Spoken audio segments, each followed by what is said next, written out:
All right, viewers, there's a big breaking news that is coming in right at this moment. A political storm is brewing right now over open foreign interference in our judicial process. The focus is on Umar Khalid, where a biased US-based lobby is mounting pressure on Indian institutions.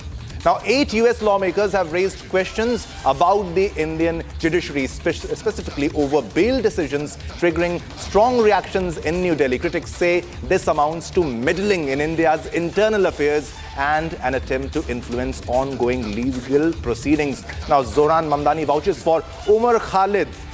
He's also vouching for vouching for Umar Khalid, and after Zohran Mamdani, 8 lawmakers urge India to grant fair trial. Now, what do they mean by fair trial?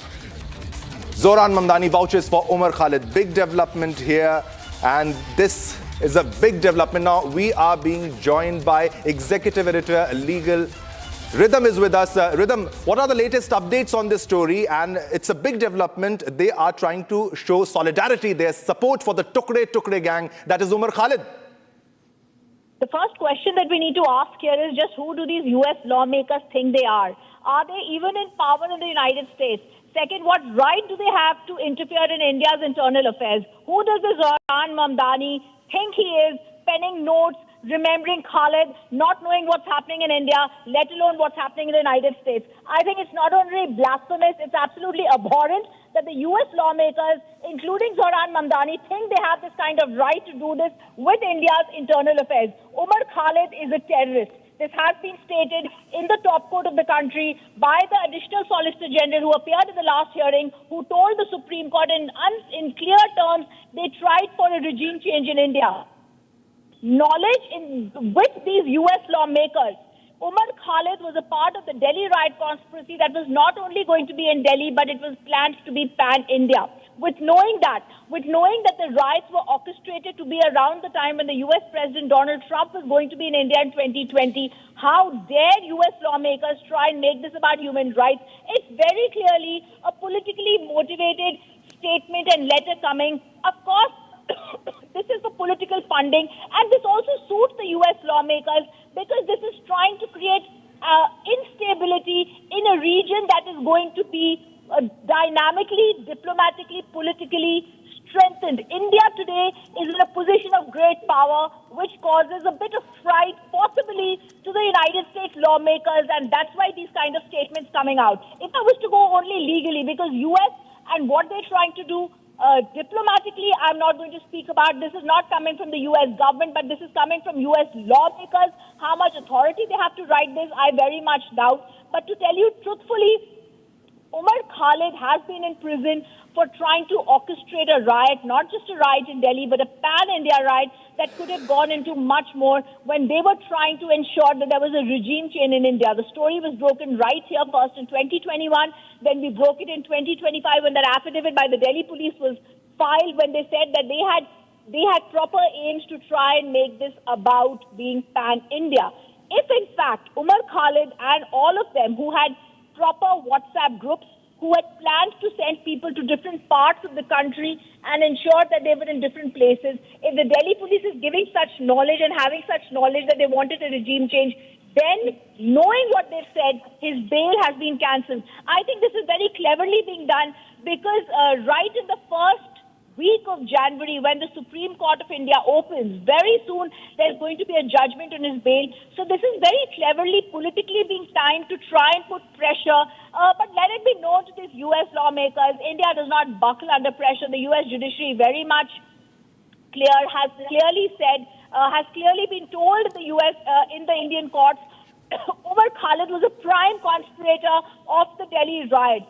They've clearly said, along with the others, his role has been highlighted. Delhi riots, remember, resulted in the injuries to 500 plus people, 53 people died. He coordinated efforts to change the regime. Remember what the UAPA law really is and why there is no bail in this case. Of course, a lot of videos were given about Umar's speeches, etc. Yes. Let me also go across to Sushil Kumar Pandit, who's also joining us on the phone line right here. Sushil, you and I have seen these motives. You've seen how the US has worked earlier. US lawmakers, when they write in this manner, it's very clearly trying to dictate to India, trying to meddle in our affairs, But I think what they're trying to do, Sushil Pandit, most importantly here, is create a narrative just before that bail hearing in the Supreme Court, that bail order on Umar Khalid's bail plea. I couldn't agree with you more. This is indeed the case. But let me tell you, this man, Mamdani, is no woke democratic socialist. He's an Islamist. He's pan-Islamist. And the reason why he stood up in support of Umar Khalid or met his parents is primarily because of the bond of Islamism. Nothing more, nothing less. And we must question him. This man has no words of solace or sympathy for Hindus being lynched in Bangladesh today because they are targets of the Muslim mob fury, Islamist fury. He has no time for them. But for a terrorist who is going through a due process, a judicial process in India, and is in jail for a reason, this man sympathizes with him, we must respond. And the response should be that this man should be sanctioned. Mamdani is not welcome in India ever. This man has asked for it. His whatever travel documents, OCI card, visa, everything must be revoked immediately. He should be sanctioned, and India must declare him persona non grata. He is not welcome here. And we must take up issue with the US government that anyone meddling with our judicial processes, anyone sympathizing with terror suspects and accused is not welcome here. We must take umbrage at it, we must rail against it and come down as heavily as we can. This is an inflection point. If you allow this, there'll be more such voices from US. He represents a lobby in US, lobby comprising Ilhan Omars of the world, who have always sympathized with jihad in Kashmir, with jihadi terror activities in India, who have sided with Pakistan, who have never ever condemned Pakistan for its jihadi activities in India. And this is only an extension of that, nothing less. And we must call it out for what it is. Yes. Umar Khalid is a certified Islamist jihadi in our jail for rioting. Rioting when President Trump was here in his first term. They managed to kill more than 50 innocent citizens. They torched vehicles, businesses, homes, schools, killed innocent bystanders and cops. And that is what people like Umar Khalid are paying for by being in jail and for being prosecuted. We should be relentless about it, should not pussyfoot on this issue, should call him out, call Mamdani out. He is an pure, unadulterated Islamist, and that is what we should call him.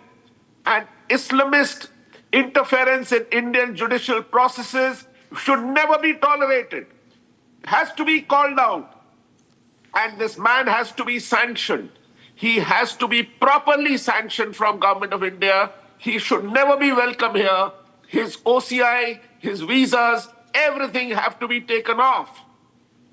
This is the first step, and more steps have to be contemplated so that nobody ever dares do such a thing. This is influencing our processes. This is browbeating our systems from the comfort of New York, from the comfort of a public office in New York. He is no lawmaker, he's just a mayor. He's not a congressman, he's not a senator, he's not even part of the New York Assembly. He is merely a mayor of a municipality. That's what he is. And he's overreaching his status. He is not welcome in India, and his interventions have to be called out as pan-Islamism, nothing less. Absolutely, absolutely. Sushil, I just also want to go across to Advocate Deshrata Nigam, who's joining us right now. Deshrata Nigam, we've seen what has been said in the affidavit by the Delhi police. These people were terrorists, Deshrata Nigam. They wanted a regime change in India. Very clearly, they were terrorists. But we don't only want to prove what has been stated by the Deshratan is not with us. The call has dropped, but it's a very important point that has been raised by Sushil. Sushil, you definitely hit the spot when you say there is no protest, no revolt, no statement from the US lawmakers when it comes to the violence against Hindus in Bangladesh. But is it not shocking? But because they have never made a statement which is pro-Hindu, which is pro-India. They have always made statements in their rallies, anti-Ram Mandir. Slogans have been raised during Zohran Mamdani's political campaigns. Sushil. Because they are into Islamic consolidation. They are playing to a lobby. That's where their funding comes from. That is where their grassroots support comes from. They have leveraged Gaza in their election. They have leveraged anti-Hindu hate in their campaigns. They have created, and unabashedly so, unapologetically so, they go about flaunting their Islamic Muslim credentials to their political advantage. That is how they have won an election.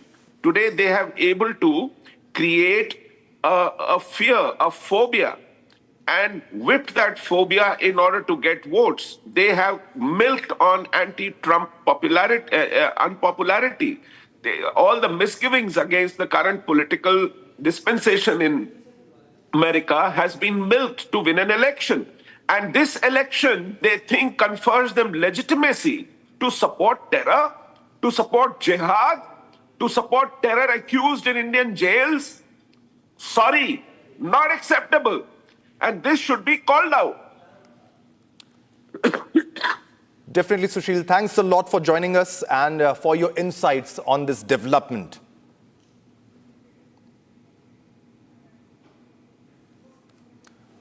All right, viewers.